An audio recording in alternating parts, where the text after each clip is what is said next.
खरातकडे 100 कोटींपेक्षा जास्त मालमत्ता असण्याची शक्यता आहे। तो जे भक्तांकडून आधार कार्ड पॅन कार्ड घ्यायचा त्या नावाने तो पतसंस्थेमध्ये त्यांचा अकाउंट सुद्धा ओपन करायचा आणि तिथून हे गैरव्यवहार तो करायचा। तो मुंबईमध्ये 5 स्टार हॉटेल त्याच्यासाठी 365 दिवस बुक असायचं। त्याचं एका दिवसाचं भाडं हे 25,000 रुपये असायचं। त्याने त्याच्या नातेवाईकांच्या नावानं सुद्धा जमिनी घेतल्या होत्या, संपत्ती त्याच्याकडे आहे आणि हे सगळं तो लोकांना फसवून ते घेत होता। तो साधे चिंचोके गळ्यातल्या माळा विकायचा, ते लाखोंमध्ये तो विकत होता। ज्याला कवडीची किंमत नव्हती तो ते लाखांमध्ये विकायचा। तो मध विकायचा, त्याला त्याने एल्विश हनी असं नाव दिलेलं होतं आणि तो तुर्कीमधून ते आणलेलं आहे असा दावा करायचा आणि 9 ते 15 लाखांना विकायचा। त्याच्याकडे फक्त नेते मंडळी यायचे असं नाहीये, तर हाय प्रोफाईल जे उच्च पदस्थ अधिकारी आहेत, महिला अधिकारी आहेत ते ह्याच्याकडे यायच्या। त्यांना ज्या ज्या ठिकाणी पोस्टिंग हवी आहे त्याच्यासाठी त्याच्याकडे त्या सेटिंग सुद्धा लावायच्या।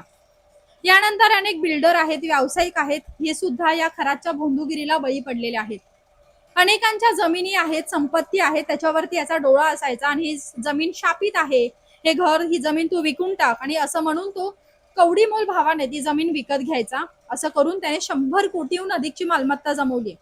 100 कोटीला किती शून्य असतात हेही आपल्याला माहित नसेल। तो मुंबईमध्ये 1-1 कोटींचं अशी 100 घरे घेऊ शकतो, इतकी त्याच्याकडे माया जमवलेली होती त्याने।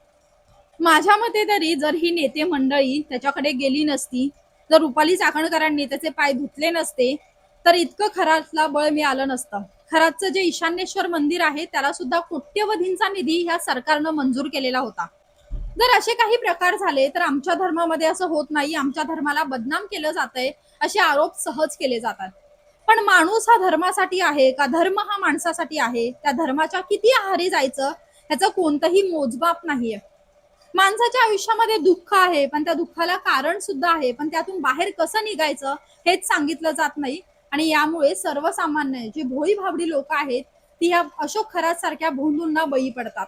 आता या नराधम अशोक खरात वरती कोणती कारवाई होते, त्याला कोणती शिक्षा होते हे पाहणं महत्वाचं असणारच आहे।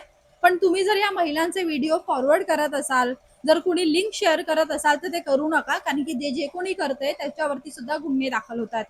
अशोक खरात प्रकरणावर तुमची प्रतिक्रिया काय? तुम्हाला या भोंदूगिरीबद्दल काय वाटतंय? अशोक खरातला कोणती शिक्षा व्हावी हे कमेंट करून नक्की सांगा। नमस्कार।